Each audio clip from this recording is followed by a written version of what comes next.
Derrière les murs des monastères, les moines mènent une vie radicalement différente de la nôtre.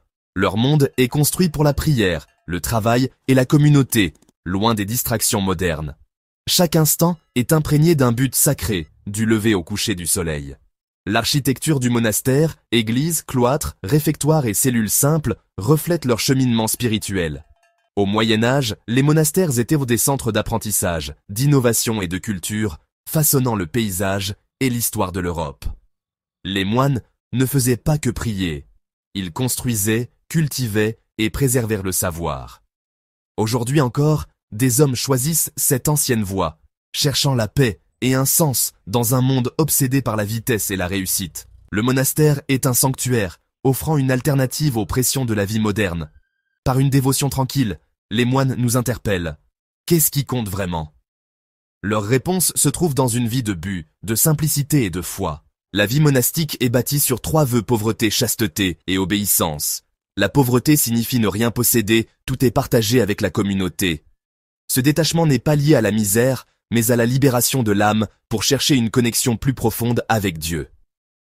La chasteté est un vœu de rester célibataire, canalisant l'amour vers Dieu et toute l'humanité.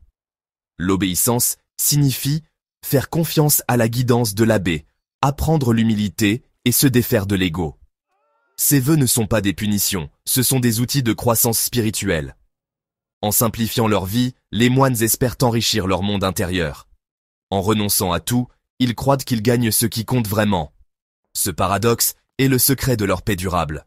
Les vœux forment le fondement d'une vie dédiée à quelque chose de plus grand que soi. La journée d'un moine commence avant l'aube, appelée à la prière par les cloches. Les offices, l'opus dei, rythment la journée. 7 ou 8 fois, la communauté se rassemble pour prier et chanter.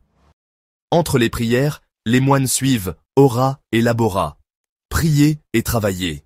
Le travail va du jardinage et de la boulangerie à l'étude et la copie de textes, tout étant considéré comme un service à Dieu.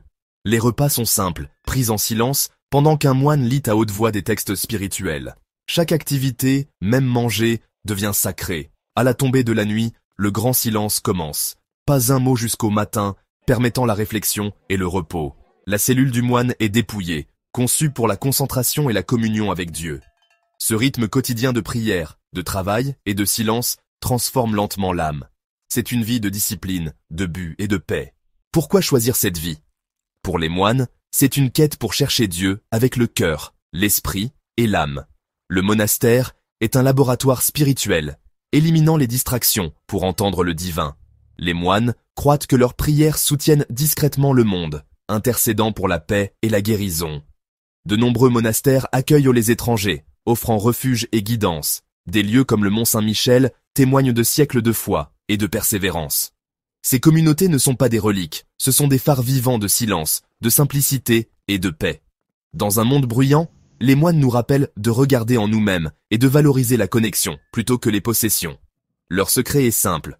Une vie d'amour et de service apporte une joie profonde. Il est peut-être temps d'écouter leur message silencieux. Pour plus d'histoires cachées, n'oubliez pas de vous abonner.